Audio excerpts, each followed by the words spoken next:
Meus amados irmãos, nós estamos dando um estudo, ministrando uma trilogia da Igreja em Cantares de Salomão. O livro de Cantares é um livro muito profundo, muito repleto de lições importantes sobre a comunhão da Igreja de Cristo, a intimidade que a Igreja goza com o seu amado, que é nosso Senhor Jesus Cristo. Pela salvação, nós nos tornamos participantes desse grande mistério que é a Igreja. Paulo chama de mistério na Epístola aos Efésios. E eu quero mais uma vez retornar ao capítulo 4, versículo 12 do livro de Cantares, onde está inserido o nosso texto, capítulo 4, versículo 12, que diz: Jardim fechado és tu, irmã minha, esposa minha, manancial fechado, fonte selada. Os teus renovos são como um pomar de romãs, com frutos excelentes, o cipreste e o nardo e o açafrão, o cálamo e a canela, com toda a sorte de árvores de incenso, a mirra e aloés, com todas as principais especiarias. És a fonte dos jardins, poço das águas vivas que correm do Líbano. Levanta-te, vento norte, e vem tu, vento sul, assopra no meu jardim, para que se derramem os seus aromas. Ah, se viesse o meu amado para o seu jardim e comesse os seus frutos excelentes. Amém? Meus queridos irmãos, então vemos esta, uma das figuras que a Bíblia apresenta a respeito da igreja.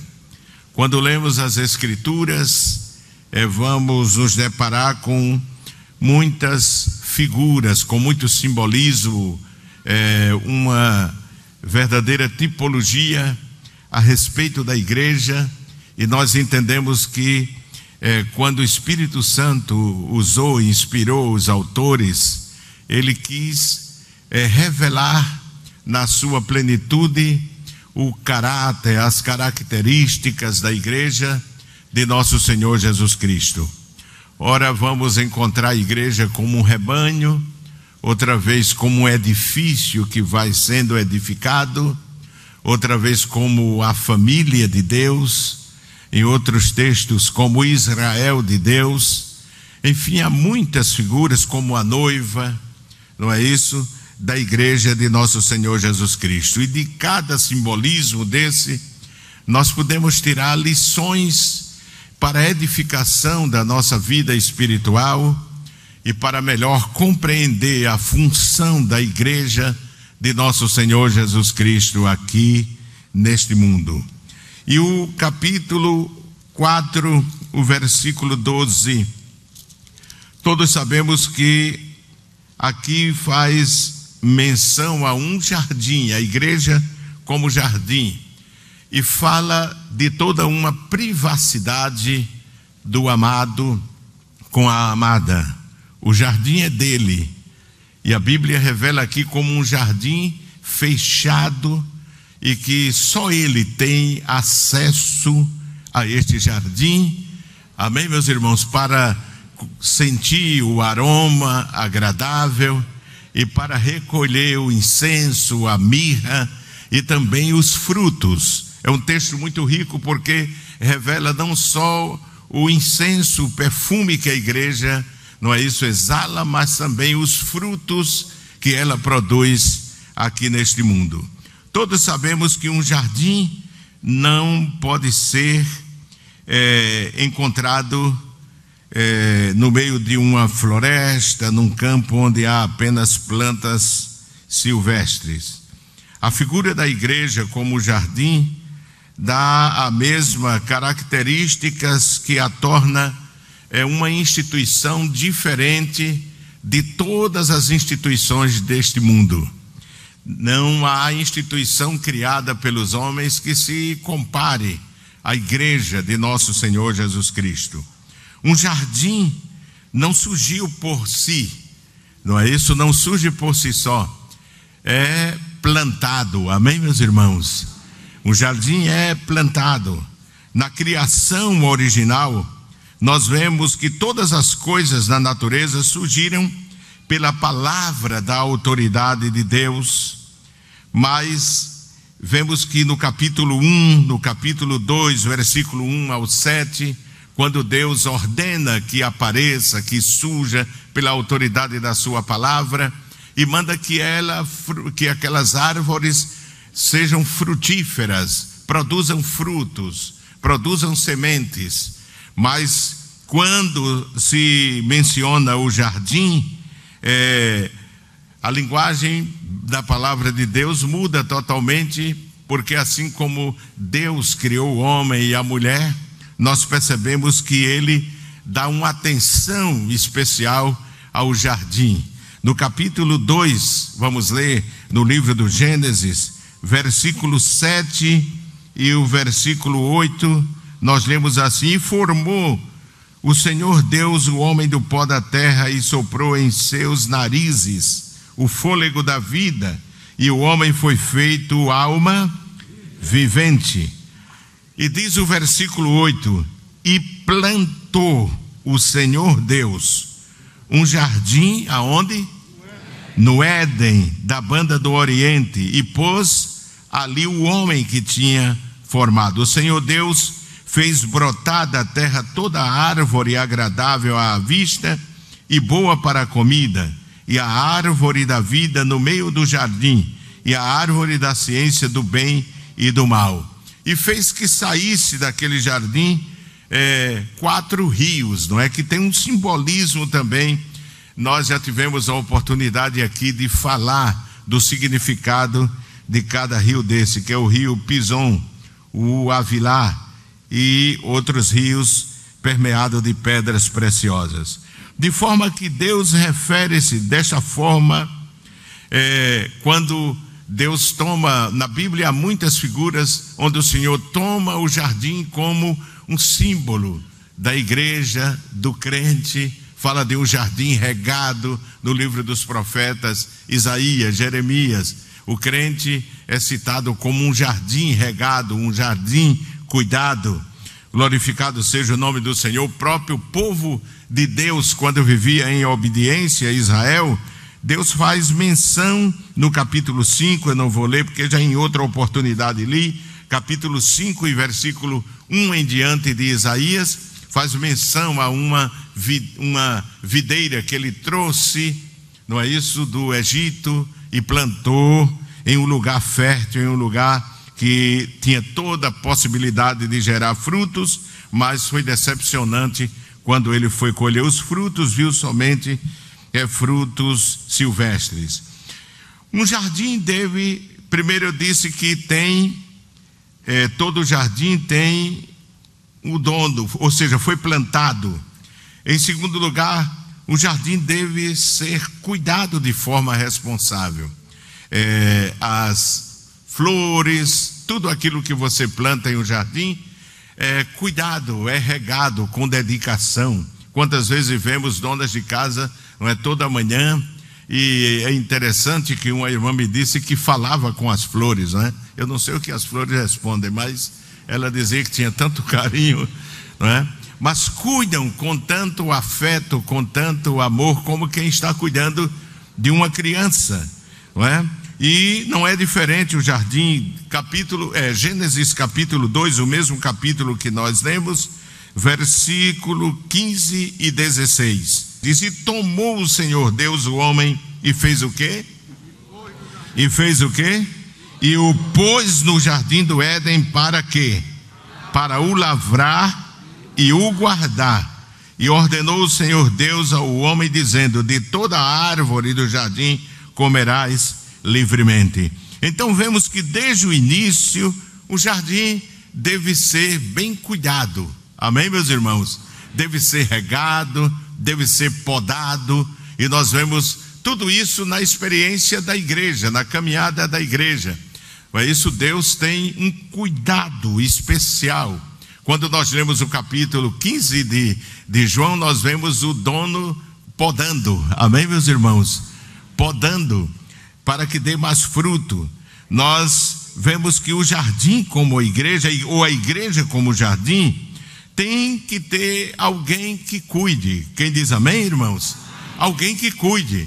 E é importante que diga, irmãos, a igreja, que Deus não vem do céu, como ele não ia lá no jardim do Éden regar e cultivar o jardim. Não, ele encarregou a Adão, não é? Agora, ainda que ele aparecia na viração do dia, não é isso? E passeava no jardim, mas ele entregou a um homem para cuidar. E Deus também entregou aos seus servos, que são chamados para cuidar desse jardim que pertence a ele, que é a igreja. Digam comigo, a igreja. Amém? Que é a igreja. Deus manda ter todo o cuidado, não é isso, com a igreja. Primeira epístola de Pedro, vamos ler, capítulo 5, versículo 1, o apóstolo orienta aos pastores, aos presbíteros a cuidarem com esmero da igreja de nosso Senhor Jesus Cristo. Diz: aos presbíteros que estão entre vós, admoesto eu, que sou também presbítero com eles, e testemunha das aflições de Cristo, e participante de quê? Da glória que se há de revelar. A ele diz: apacentai o quê? O rebanho de Deus, não é? A igreja é de Deus, a igreja não é de nenhum pastor. A igreja foi dada a Jesus Cristo pelo preço do sangue que ele pagou. Paulo, escrevendo aos Coríntios, diz que ele nos comprou. Amém, meus irmãos? Pedro também diz que não foi comprada com ouro, com pedras preciosas, mas com o seu precioso sangue. Ele nos redimiu, ele nos resgatou. Por isso a igreja é propriedade dele. Em Mateus capítulo 16, versículo 18, ele diz assim: edificarei a minha igreja. Amém? E aqui no livro de Cantares ele diz: meu jardim. O jardim é do Senhor, a igreja é o jardim espiritual de Deus. Amém? Agora veja que diz aqui no versículo 2: apacentai o rebanho de quem? De Deus, que está entre vós. Aí diz aqui uma palavra: tendo cuidado dele. Repita comigo: tendo cuidado dele. Não por força, mas voluntariamente, nem por torpe ganância, mas de ânimo pronto, nem como tendo domínio sobre a herança de Deus, mas servindo de exemplo ao rebanho. E ele diz aos obreiros que cuidam da igreja, ele diz assim: e quando aparecer o sumo pastor. Quem é o sumo pastor? Jesus Cristo, não é? Ele está acima de todos os pastores. Ele aparece no livro de Apocalipse, não é? Não é isso, irmão? Com as 7 estrelas na mão. E a palavra de Deus diz que as 7 estrelas são os 7 pastores das 7 igrejas, que são os líderes daquelas igrejas. E diz: quando aparecer o sumo pastor, alcançareis o quê? A incorruptível coroa de glória. Amém, irmãos? Esta será a recompensa de todo obreiro que cuidar bem, que servir bem a igreja de nosso Senhor e Salvador Jesus Cristo. Muitas pessoas não compreendem o cuidado, o esmero, a exigência de um pastor. Às vezes não compreendem, não é? E às vezes até pode dizer: um pastor tão chato, ele exige tanto, ele sempre está ali observando e vendo. É o cuidado, amém, meus irmãos? É o cuidado para que a igreja de Cristo esteja sendo preparada para aparecer naquele dia diante do Senhor Jesus Cristo. Amém? Então, o cuidado quando Paulo, uma das coisas que compungiu o coração de Paulo, fez ele chorar abraçado com os presbíteros da igreja de Éfeso, foi justamente isso, que eles cuidassem da igreja. Ele disse: eu sei que minha partida está próxima, mas vocês tenham o devido cuidado com a igreja de nosso Senhor Jesus Cristo, com a igreja que ele comprou, ele redimiu com o seu precioso sangue. Se quiser ler, leia Atos capítulo 20, versículo 28. Veja como Paulo se emociona quando traz aqueles presbíteros, já que ele não podia ir até a cidade de Éfeso. Ele os chama, diz a palavra de Deus, até Mileto, para fazer uma reunião com ele, os anciãos, que é o mesmo, não é, de presbítero ou bispo. Ele diz no capítulo 20, versículo 28, ele diz: olhai, pois, ou seja, tenham cuidado com vocês, e tenham cuidado com o rebanho, diz aqui. Olhai, pois, por vós e por todo o rebanho, sobre que o Espírito Santo vos constituiu o quê?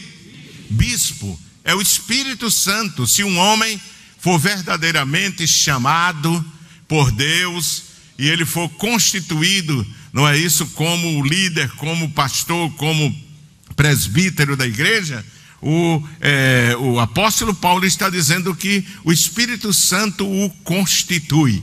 Ninguém se faz pastor, ninguém se faz obreiro. Eu duvido muito, irmão, da chamada, da convicção dessas pessoas que deixam sua igreja atrás de um cargo em outro lugar. Porque se é Deus que chama, se é o Espírito Santo que constitui, se é Deus que revela aos seus servos que estão à frente do rebanho, então não precisa sair da sua igreja para que Deus cumpra aquela promessa, atrás de promessa de aventureiro. Não, Senhor, se Deus me chamou, Ele vai cumprir aqui a chamada que Ele me fez. Glorificado seja o nome do Senhor. Vocês pensam que eu não recebi muitos convites quando jovem, não é, animado, diziam que eu era pregador, não é, pregava. Muitos convites eu recebi, mas a todos aqueles que me convidavam eu dizia: eu fui salvo aqui, Jesus me revelou aqui e Ele vai cumprir aqui. Amém, meus irmãos? Ele vai cumprir aqui. É o Espírito Santo quem constitui. Isso é importante para o obreiro, irmãos, da igreja, porque quando vem as dificuldades e ele tem convicção que foi Deus que o constituiu, que foi Deus que o chamou, ele não se amedronta, ele não se remove, não fica querendo entregar os pontos por causa de mentiras, de calúnia, de instrumentos, porque a guerra, irmãos, que um pastor enfrenta não é uma guerra humana, não é contra a carne e contra o sangue. A guerra contra um pastor é o próprio inferno. Ele usa pessoas que abrem lugar, que dão lugar ao diabo, para atacar aquele pastor. Porque se há uma coisa que Satanás não gosta, é de pastor, irmão, pastor verdadeiro, pastor crente. Então o objetivo dele é destruir a família, destruir a reputação, destruir a saúde. Mas o sangue de Jesus Cristo tem poder para dar, irmãos, àqueles homens que são verdadeiramente chamados, a graça de Deus para que eles resistam todos esses ataques de Satanás. Não temos luta contra a carne e contra o sangue, mas sim contra as potestades. Nós temos que ver isso. Atrás de pessoas que se levantam contra o ministério, contra a igreja, contra um pastor, está o demônio, Satanás, as hostes infernais. Porque ele não pode vir diretamente, mas ele usa seus instrumentos, pessoas caídas, pessoas em pecado, para atacar a igreja de nosso Senhor Jesus Cristo. Mas é aí que vale a convicção do chamado. A pessoa tem a convicção, pisa no chão com os pés firmes, porque diz: Deus me chamou e Ele vai sustentar até o fim, até o dia que Ele queira. Glorificado seja o nome do Senhor. Então Paulo dizia: olha, pois, por vós e por todo o rebanho sobre que o Espírito Santo vos constituiu bispos. Ele diz: para apacentardes, não é? Apacentar significa alimentar, proteger, cuidar, guiar. Amém, meus irmãos? Veja isso no Salmo 23, a atividade de um pastor.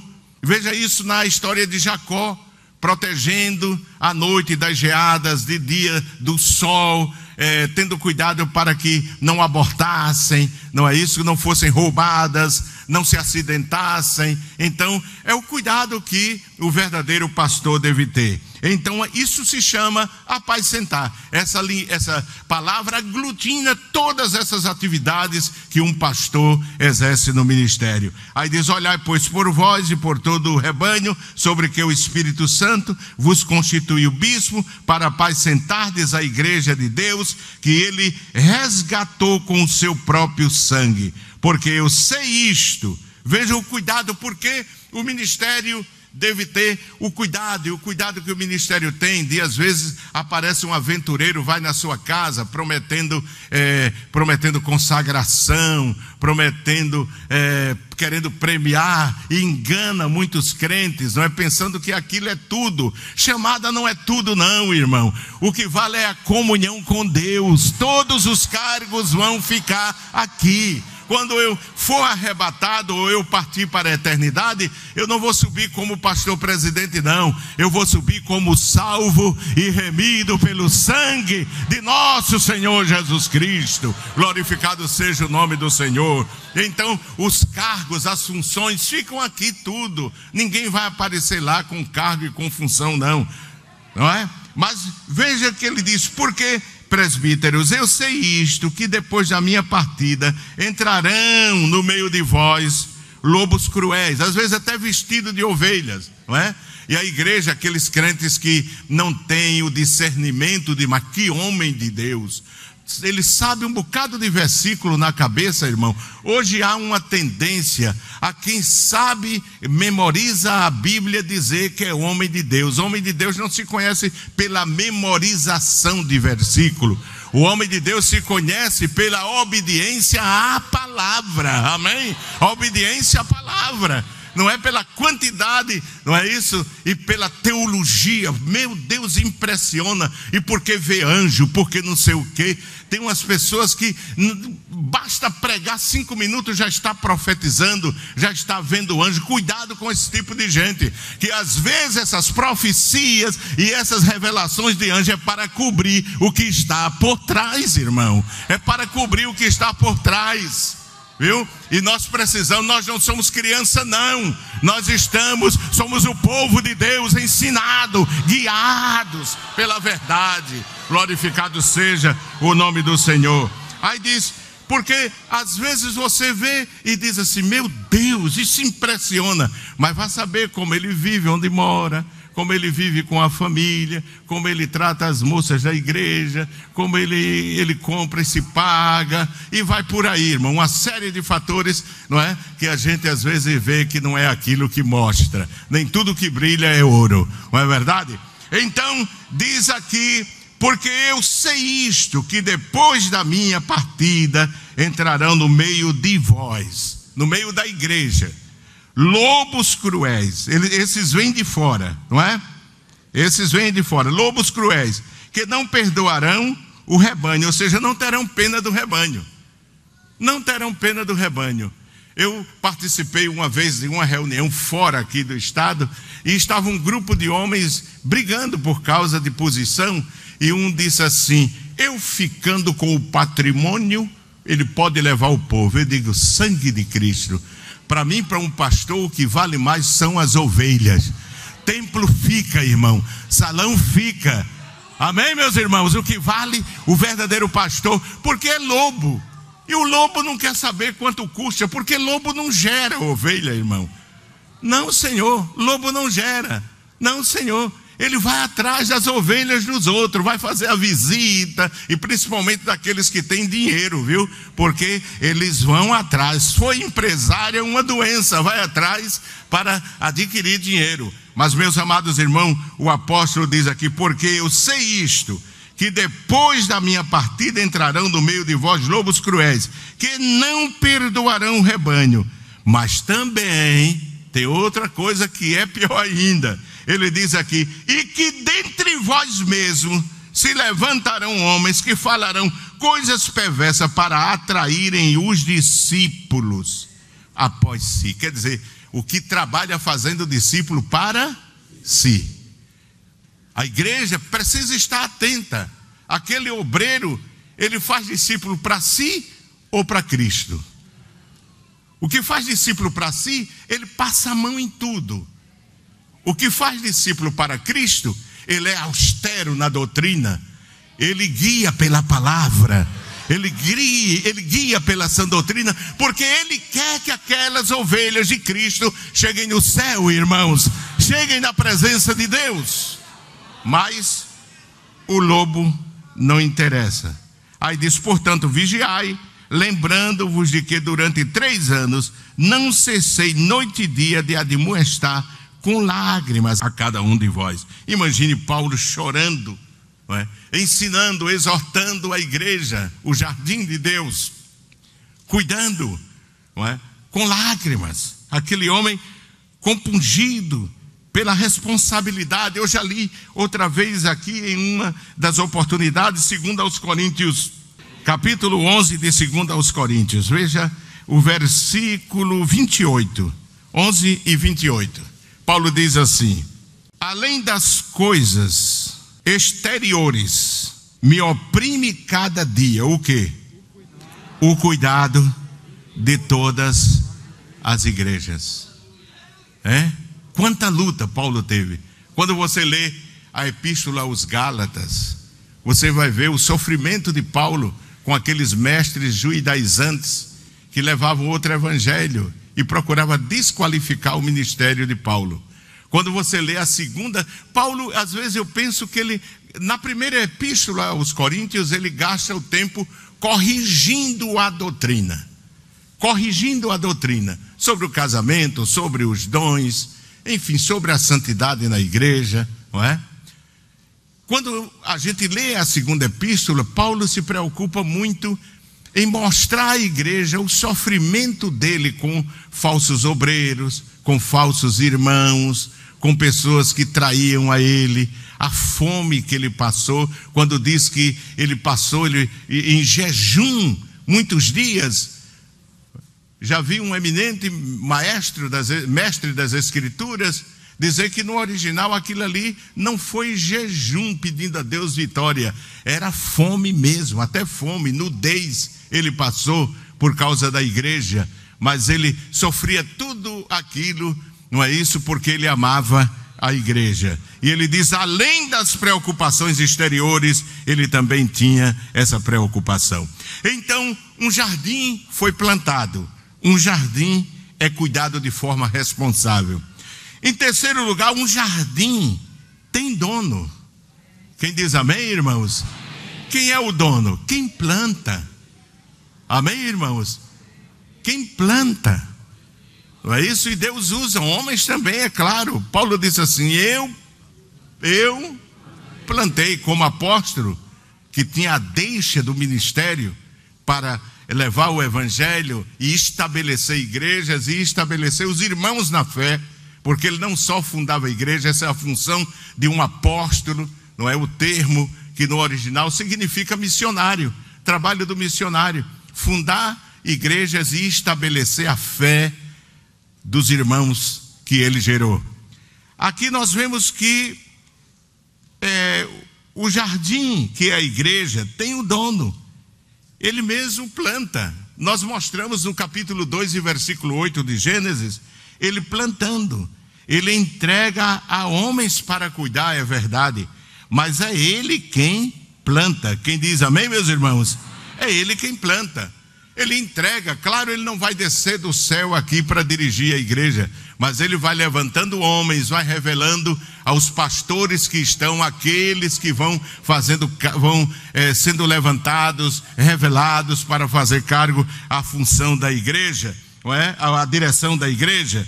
Efésios capítulo 4, versículo 11, o apóstolo São Paulo menciona o ministério que Deus levanta na igreja com o fim de desenvolver espiritualmente, dar crescimento espiritual à igreja, para que a igreja exerça o serviço do ministério, que não é o ministério como governo da igreja, mas o serviço para Deus. Efésios capítulo 4 e o versículo 11 diz assim: e ele mesmo deu uns para apóstolos, e outros para profetas, e outros para evangelistas, e outros para pastores e doutores, querendo o quê? O aperfeiçoamento, ou seja, a maturidade, não é? Porque perfeito aqui não se vai conseguir ser, só quando o nosso corpo for glorificado. Amém, irmãos? Abraão era santo, mas não era perfeito. Amém? E outros, os apóstolos mesmo, aí diz aqui, querendo o aperfeiçoamento dos santos para a obra do ministério, que não é ministério como presbítero, ministro, evangelista, não é esse ministério, aqui não é esse ministério, mas é o serviço para Deus, para a edificação de quê? Do corpo de Cristo, até que todos cheguemos a quê? À unidade da fé e ao conhecimento do Filho de Deus, a varão perfeito, ou seja, adulto, de maior, com maturidade, à medida da estatura completa de Cristo, para que não sejamos mais o quê? Meninos inconstantes, levados em roda por todo o vento de doutrina, pelo engano dos homens que, com astúcia, enganam fraudulosamente.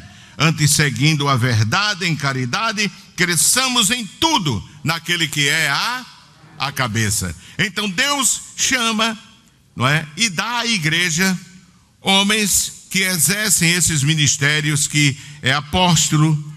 Eu já disse que apóstolo é um termo que também significa missionário. E outros para profetas, que não é a pessoa com o dom, a manifestação com o dom de profecia. Não existe profetas no nosso tempo, não é isso? Nem existia no Novo Testamento profetas naquele contexto do Antigo Testamento, como vidente em cada cidade. Não, eles eram homens que recebiam a manifestação do dom de profecia.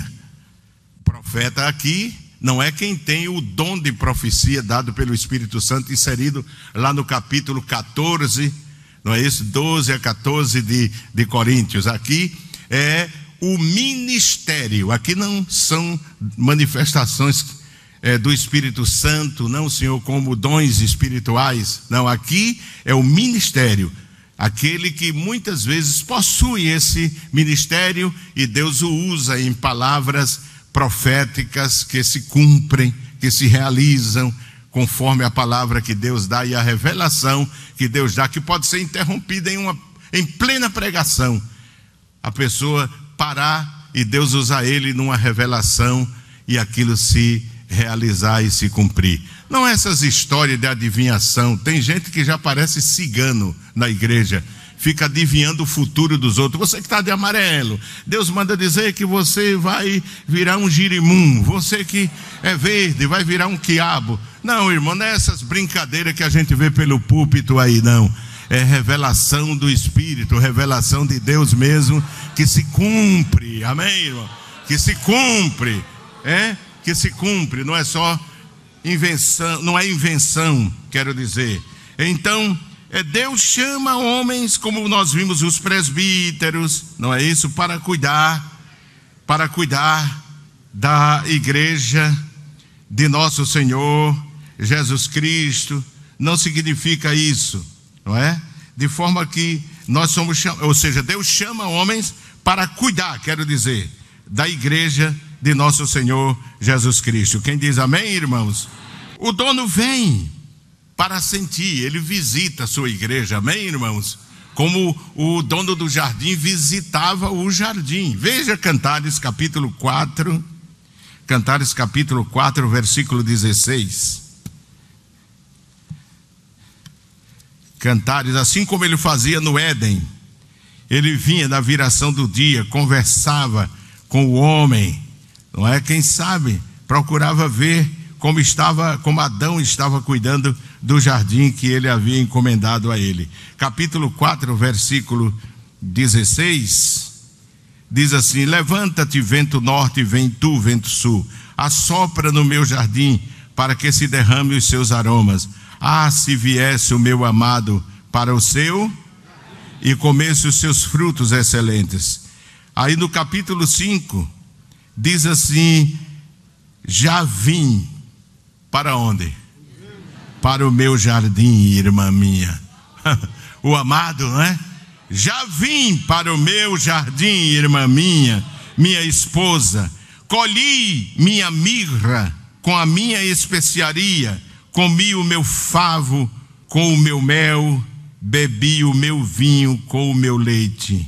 Comei, amigos, bebei abundantemente, ó amados. Eu dormia, mas o meu coração velava. Eis a voz do meu amado que estava batendo. Muito bem, você continua lendo e vê uma revelação profunda da relação, né, da comunhão que Cristo mantém com a sua igreja. A igreja é um jardim e deve produzir bom cheiro, aromas e bons frutos, porque Jesus é o dono dela. Quem diz amém, irmãos? Amém. Jesus é o dono dela e ele vem buscar para ver se há frutos. Meus amados irmãos, a igreja é um jardim que tem portas e muros. Nos dias da Bíblia era importante a existência de um muro. Eu estou lendo no livro. Em uma cidade, pois dele dependia a proteção e o limite da cidade, geograficamente falando, e até a etnia daquele povo, a ponto de haver profunda preocupação quando os inimigos o destruíam. Foi o que aconteceu nos dias de Neemias, não é, com Jerusalém.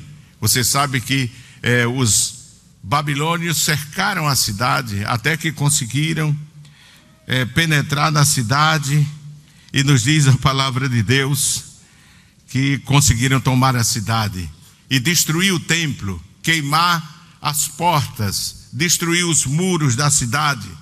Não é isso? O dano que foi feito à cidade, roubaram todas as peças de ouro que havia no santuário, profanaram o altar do Senhor. Não é isso? E a igreja, como jardim, ela deve ter cuidado. Ela tem em volta dela, figuradamente, não é, um muro. O muro da doutrina, da salvação, da santidade. Amém, irmãos? Que a cerca, que a mantém. Quando destruíram a cidade de Jerusalém, a importância de um muro, e destruíram o muro, foi muito triste para os verdadeiros israelitas. Você veja que a Bíblia revela aquele homem de Deus que foi um restaurador dos muros da sua cidade, que foi Neemias. Abra sua Bíblia no livro de Neemias. Neemias capítulo 1, versículo 1 em diante, diz: as palavras de Neemias, filho de Acalias. E sucedeu no mês de Quisleu, no ano 20º, estando eu em Suzã, a fortaleza, que veio Anani, um de meus irmãos, ele e alguns de Judá, e perguntei-lhes pelos judeus que escaparam e que restaram do cativeiro e acerca de Jerusalém. E disseram-me: os restantes que não foram levados para o cativeiro, lá na província estão em grande miséria e desprezo. E o muro de Jerusalém, o quê? Fendido, e as suas portas queimadas a fogo. É isso que o inimigo quer fazer com o muro espiritual que protege a igreja. Ele quer minar, ele quer abrir fendas. Amém, irmãos? Ele quer destruir. E se você lê o que aconteceu com os habitantes de Jerusalém depois disso, é catastrófico. Eles se desviaram, esqueceram da lei de Deus. Quando uma igreja, ela permite que os seus muros sejam derribados, se abra fenda, acontece o mesmo. Acontece a mesma coisa. Imagine uma igreja sem muros, aberta, livre. Venha para cá, que aqui é livre, para você fazer o que quiser. Aqui é a igreja do amor. Aqui ninguém proíbe, é proibido proibir. Fiquem à vontade. Venham como estão e permaneçam como chegaram. Não é assim? Não tem regra, não tem limite, não é? Isso que hoje muitas pessoas rebeldes chamam, não é, de sistema. Não é o sistema, irmão. Não é o sistema, é que a igreja, ela tem que ter regra. Ela tem que ter doutrina. Ela tem que ter limites. Uma família tem que ser criada com limites. E esses elementos, eles querem encontrar brecha no muro para fazer o que querem. E é interessante que eles saem do sistema, mas depois criam o sistema deles. É interessante. Eles criam o sistema deles. Não deixa. Onde é que não tem sistema, irmão? No céu tem sistema. Lá tem anjo pequeno, anjo grande, querubim, serafim. Tem o Pai, o Filho, o Espírito Santo. Tudo tem uma sincronia de ordens, de autoridade no céu. Não é, as coisas não são assim como essas pessoas, não é, sem a graça de Deus, imaginam. Imagina, não, a igreja tem que ter limites, a igreja tem que ter muros, porque senão ela debanda, entra tudo que vem lá do mundo, fica como a igreja, a casa de Cafarnaum, não é? Que aqueles 4 homens levaram o paralítico, não é? Levaram o paralítico para Jesus curar. Mas quando chegaram, já não podiam entrar, porque a casa estava tão cheia que não se podia nem abrir a porta ou fechar a porta. E tiveram que abrir no teto e descer. Tem igreja que é assim. Já entrou tanta coisa que não tem mais jeito. Não tem mais jeito. De forma que é preciso que haja limites. Quem diz amém, irmãos? Amém. Haja limites. Infelizmente existem casos assim, portas escancaradas. A igreja é um jardim fechado, a porta só está aberta para Jesus, amém? Para o Espírito Santo, amém, irmãos? Abra aí, veja João capítulo 10. João capítulo 10, versículo 1. Na verdade vos digo que aquele que não entra pela porta no curral das ovelhas, mas sobe por outra parte, é o quê? Ladrão e salteador. Aquele, porém, que entra pela porta é o quê? É o pastor das ovelhas. A este o porteiro, e as ovelhas ouvem, e chama pelo nome as suas ovelhas e as traz para fora. É o pastor quem traz. Amém, meus irmãos? Então, há redio, há cercas, há delimitações. Uma igreja não pode viver, é como uma família criada sem governo, como muitos estão criando os filhos hoje. O pai sai para trabalhar, a mãe sai para trabalhar, e os filhos ficam numa creche para aprender, Deus sabe o que. Não é verdade, irmãos? Eu sempre defendo que a mãe deveria sacrificar numa fase da vida dos seus filhos, sacrificar e ficar em casa para cuidar, criar os filhos. E depois, aí, não, agora eu posso ajudar o meu esposo, eu posso sair, não é? Eu posso sair a estudar, a me preparar, mas enquanto as crianças, cuide delas, Amém, meus irmãos? Cuide dos seus filhos. Não deixe que ninguém eduque. O Estado, à luz da palavra de Deus, o Estado não é quem deve criar os nossos filhos. Nossos filhos têm pai, têm mãe, são herança do Senhor e devem ser cuidados pelos pais. Amém, meus irmãos? Devem ser cuidados pelos pais. Assim é a igreja, ela precisa ser cuidado, não é? E por isso a função do ministério é estar de atalaia. É interessante que os atalaias ficavam sobre os muros, posição estratégica, observando se os inimigos se aproximavam. O ministério da igreja deve ser os atalaias sobre o muro. Deus põe guardas sobre os muros da igreja. Quem diz amém, irmãos? Abra sua Bíblia, leia Isaías capítulo 62, versículos 6 e 7. Diz: ó Jerusalém, sobre os teus muros pus o quê?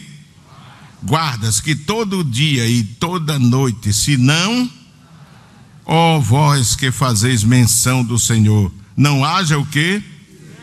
Silêncio em vós, nem estejais em silêncio, até que confirme e até que ponha Jerusalém por louvor na terra. Não é isso, irmãos? Cuida da igreja, ministério. O obreiro da igreja é um atalaia. Amém? E a missão, a função de atalaia não é uma função, uma missão fácil. É difícil, é perigosa. É uma função de risco. É uma missão de risco. Mas se Deus nos constituiu, devemos cuidar. Veja Ezequiel capítulo 3 e versículo 16. Nós lemos assim: e sucedeu que ao fim de 7 dias veio a palavra do Senhor a mim dizendo: filho do homem, eu te dei, por quê? Por atalaia, né? O profeta Ezequiel, Deus diz assim: eu te dei por atalaia sobre a casa de quem? De Israel. E tu da minha boca ouvirás a palavra e os avisarás da minha parte. Não é? Viu, atalaias? Você não fará, não é que vai fazer o que o povo não gosta, desagradar e ferir e ofender o povo, não. Mas não faz só o que o povo gosta. Eu disse aqui em um dos estudos que tem o bom pai e o pai bom. O pai bom é aquele que faz tudo que o filho gosta. O bom pai é aquele que faz o que é melhor para o filho. Viu? E o verdadeiro obreiro não faz tudo o que o povo quer. Veja Arão e Moisés. Arão, quando chega, constrói aqueles bezerros. E Moisés: o que é isso, Arão? Ele disse: é o povo o quê, rapaz? Você é responsável? Você é o responsável. Eu já vi um obreiro dizer assim: quem cuida do povo é o Espírito Santo. Então sai daí. O que é que tu estás fazendo aí? Quem cuida do povo é quem Deus constitui pelo Espírito Santo para liderar, para cuidar. Amém?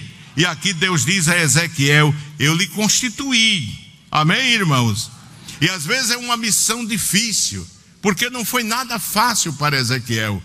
Agora retorne ao versículo 1 do capítulo, mesmo capítulo 3. Já estou concluindo. Capítulo 3, versículo 1. Depois me disse: filho do homem, come o que achares. Come este rolo. É o que tem que fazer o atalaia do ministério. E vai e fala o quê? Só pode falar, irmão, quem come o rolo. Amém? Quem come a palavra, quem medita, quem examina, quem esquadrinha. Amém? A palavra. A igreja não come capim seco. Ovelha não come capim seco, irmão. Capítulo 3, continuemos. Então abri a minha boca e me deu a comer o quê? O rolo. E disse-me: filho do homem, dá de comer ao teu ventre. Porque primeiro o pregador tem que comer. Amém, meus irmãos? se alimentar da palavra. E enche as tuas entranhas deste rolo que eu te dou. Então o comi e era na minha boca o quê? Doce como mel. E disse-me: filho do homem, vai e entra na casa de Israel e dize-lhe as minhas, não as tuas. Não revelação inventada. Não. As minhas palavras. Diz a Israel: as minhas palavras. As minhas palavras. Porque tu não és enviado a um povo de estranha fala. Não é? Talvez Deus não lhe mande para ser missionário. Nem de língua difícil, mas a casa de Israel. Nem a muitos povos de estranha fala e de língua difícil, cujas palavras não possas entender. Se eu aos tais te enviara, certamente te dariam ouvidos. Mas a casa de Israel não te quererá dar ouvidos. Nós estamos vivendo esse tempo. Mas a casa de Israel não te quererá dar ouvidos, porque não me querem dar ouvidos a mim, porque toda a casa de Israel é de rosto obstinado e dura de coração. Olha, irmãos, eu sempre digo ao obreiro quando está desanimado, eu digo assim: nossa função, o nosso papel é ensinar. Quem não obedecer, dará conta diante de Deus. Mas ensine. Um dia, quando eu estava, já faz uns anos isso, perturbado, porque, meu Deus, quanto mais ensina, mas parece que a desobediência cresce. E eu estava dizendo isso, orando, e eu ouvi: ensina. A tua função é ensinar. Ensina. Se não ensinar, o povo erra. E se o povo errar, lá quando eu li do Atalaia, não seguia lendo, leia lá do versículo 16 em diante, que a responsabilidade é do Atalaia, se ele não avisar. Mas se ele avisar e vier o mal, a responsabilidade é de quem não deu ouvido.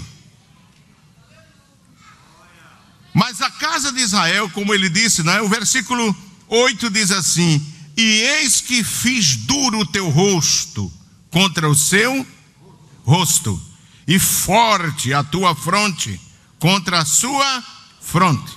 Fiz como diamante a tua fronte, mais forte do que a pederneira. Não os temas, pois nem te assombres com o seu rosto, porque casa rebelde são. Disse-me mais: filho do homem, coloca no coração todas as minhas palavras que te hei de dizer, e ouve-as com os teus ouvidos. Eia, pois, vai do cativeiro aos filhos do teu povo, e lhes falarás e lhe dirás: assim diz o Senhor Jeová, quer ouçam, quer deixem de ouvir. A responsabilidade daquele que está em uma posição de liderança é ensinar ao povo, ensinar a palavra de Deus, não é isso? E o resto Deus faz. Quem diz amém, irmãos?